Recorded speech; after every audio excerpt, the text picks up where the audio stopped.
appena partito da Gallio.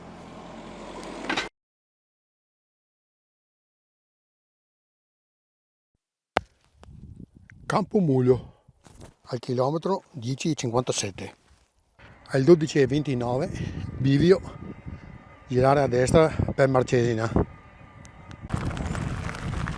Sono arrivato a Marcesina.